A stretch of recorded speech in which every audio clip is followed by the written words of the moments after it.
Hello, this is Bill Powers with MiningStockEducation.com, and with me on the line is Mr. Daniel Major. He is the CEO of Goviex Uranium, an Africa-focused uranium company. He has over 25 years experience in the mining industry, working in numerous countries and continents. He's worked as an engineer, an analyst, and an executive, and held various leadership positions in several Canadian-listed mining companies with exploration and producing assets in Canada, Russia, in South America. Daniel, thank you for joining me today. It's a pleasure, Bill. So at PDAC last week, I approached you because I had some specific objections that I've heard regarding investing in African uranium companies, and you answered those questions very graciously and also very passionately. So that, of course, was the reason why I asked you to come on, so that you could share that with our listeners. But before I propose some common objections I've heard regarding investing in African uranium companies, could you please give listeners a brief overview of Goviex Uranium? Yeah, absolutely. Goviex is an African-focused uranium company. We have three major projects, one in Niger, one in Zambia, and one in Mali. We have over 200 million pounds of uranium in the ground. Two of our projects, the one in Niger and the one in Mali, are fully permitted. We are advancing our Niger project towards production and are currently actively focused on structuring the debt and the offtake for that project. When do you expect to be in production? Our target is to get the Maduela project in Niger into production by 2020. So I'm going to also ask you some benefits of what you see with African jurisdictions versus other jurisdictions around the world, but let's start with some objections that I've heard. I'm sure you know Banro Corporation has been in the news the last 6 weeks because they had attacks on their gold mines. Some were killed, some were kidnapped, and as a result, the Banro Corporation, gold mining company, their stock has really been pummeled the last 6 weeks. One of the objections I've heard regarding investing in African companies is the geopolitical situation. Could you address that as it relates to companies in general and also to your specific company, Goviex? Absolutely. I mean, you raised one particular issue in one particular country. And I think the point investors firstly have to understand is Africa is a very large continent, and to put the whole of Africa into the same box is disingenuous to many of the countries in Africa who are, following normal law and order, have normal governments, and are focused on the development of their resources and assets. I think one of the reasons that Goviex focuses on being in Africa rather than many other jurisdictions is, and to put it simply, and in layman's terms, you can get things done is the best way I would describe it. That does not mean that we're not following the law of order, that we don't follow international standards. We very much do. The difference is, in a lot of the African countries that you're operating in, mining is a considerable part of their economy. And so therefore they are very focused on ensuring that the mining industry is able to operate and generate the taxes and revenues that are required for those countries to operate. In our own companies and own countries, I mean, we're in Niger. Niger has between 60 and 70% of its assets from a export point of view are uranium sales. It has one of its largest employers is Areva. And therefore, they're very keen to make sure that ongoing, as older mines come to the end of their lives, newer projects are available and being developed to ensure that continual trail of revenue comes back to government. The same in countries like Zambia, where copper is a major source of income and revenue. Admittedly, governments, have their issues occasionally on tax, but that's no different to any other country in the world where governments change their policies at different times and have positive and negatives.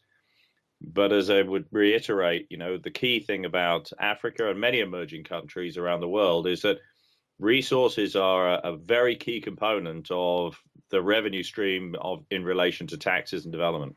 In your experience, since you have worked all around the world, literally, would you say the African jurisdictions that you work in currently, the governments there are some of the most friendly that you've dealt with? Absolutely, absolutely. I mean, we've been working in Niger for a very long time. I find the government there to be very open, very constructive. They have not changed the mining code since 2006. The mining code includes the fiscal code. So even before you start operating, you already know what the fiscal guidelines are that you're going to finally have to meet as and when you build a project. Zambia, similarly. I'm actually doing a conference at the end of June all about Zambian mining in Zambia, where they're trying to find ways of improving and expanding their mining industry and diversifying it away from just copper, but trying to develop other forms of mining in that country. And I think the other point you raised the point of Banro particularly. I mean, I think the other thing that people don't realize because they look at things on a map is that, yes, you can have events occur, but these countries are enormous. A country like Niger, for example, is twice the size of Texas, which I think is the largest state in the US. So these are enormous countries. And events in one area really have little or no effect in many other parts of the country. What about Mali? Mali, at least in the Western news in the last few years, has been, there's been reported terrorist attacks and a hotbed of terrorism. What would be your response to investors that are concerned about your property in Mali? Back to my comment I just made with regarding our property in Mali. It is on the Senegal-Guinea border, so it is as far from the events that you describe as you can possibly get. I think more importantly, from investors looking at Goviex, Mali happens to be the last of our major 3 projects from a development perspective. So if you're looking at the value addition that's coming into Goviex particularly, the focus is very much on Niger, followed by Zambia, followed by Mali.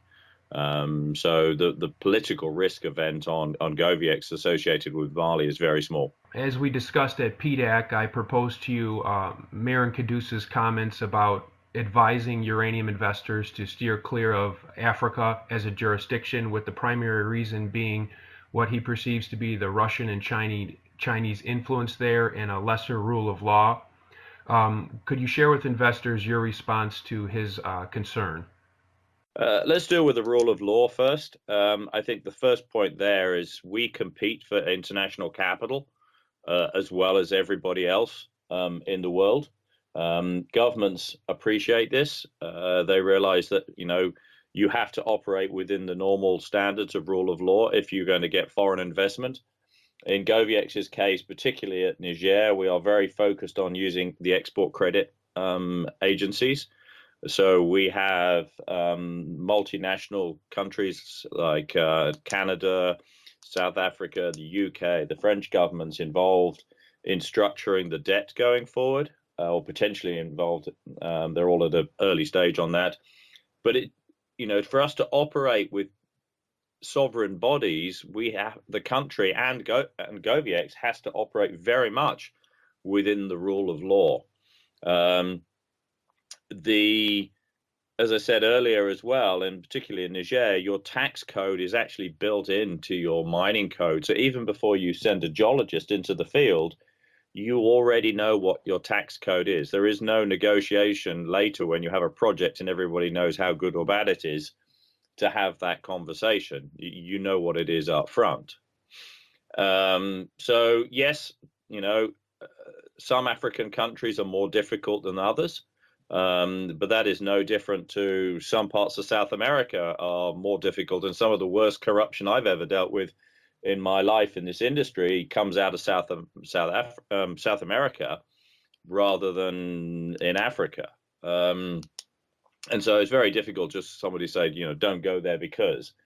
I think the other point about having to deal with the Russians and the Chinese, I would, as I said to you at the time, CGN, a Chinese company, is one of the largest shareholders of Fission. Uranium One is a large producer in the US, which is owned by the Russians in an ISR project. So you don't need to come to Africa to find the Russians and the Chinese. But I think more importantly, if you're looking for those investors who are looking for the big money that's going to help develop projects, or more importantly, take you out of a project, if that's what an investor is looking for, then there are two classic examples in Africa. Tanzania, Makuja River, was acquired by the Russians, Uranium One, in 2012 for 1.2 billion. Had 100 million pounds of uranium in the ground.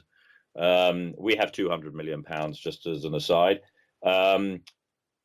You had the Husab project that was owned by Extract at the time.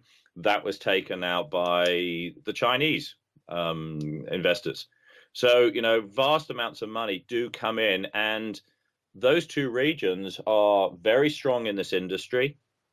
They're looking at uranium as a required resource for their reactor building, and both of them have been willing to pay substantial amounts of money. So I don't see them being as a negative. In fact, I think quite often they are the positive that you're looking for. I think the other thing that has changed in our industry gone are the days where the Chinese will just come up and push people around, because they've realized it doesn't work. It doesn't work with the governments because they have to deliver as well. And certainly governments like Niger have been looking to diversify their investor base. They had the French for a very long time. They introduced the Chinese.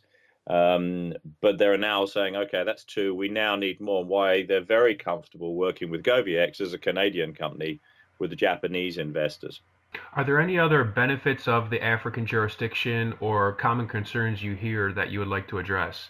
I think the one thing that we would point out, and one of the reasons why we think we separate ourselves from the peers, is the fact that it took us 6 months to get our environmental permits signed off. It then took us 6 months to get our mining permits signed off.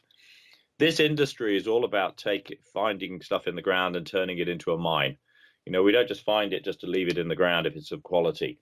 And I think that is where someone like Goviex is able to leverage. We have 2 permitted mines, and if you believe the uranium market is going to turn and prices are going to be improving, then clearly it's those companies that can take those resources and reserves and turn them into mines that are going to add the real value going forward. And we've seen that in the previous cycle, where Paladin and Energy Fuels were the outperforming shares in the last cycle because they were the companies that went ahead and built mines.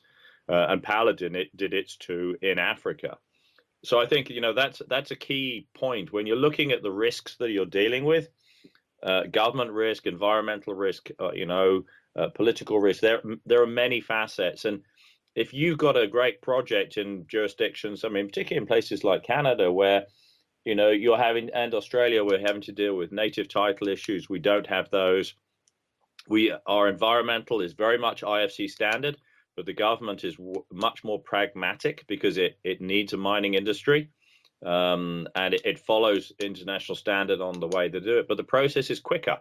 Whereas in Canada, you can take 10, 15 years of permitting to get a project to the point where you can actually finance it and build it. And that's a lot of capital that has to be invested in a project while you're standing still. Daniel, if investors are curious about Goviex Uranium, where could you direct them to learn more? I think the obvious place is our website at www.goviex.com. Daniel, thank you for joining me today.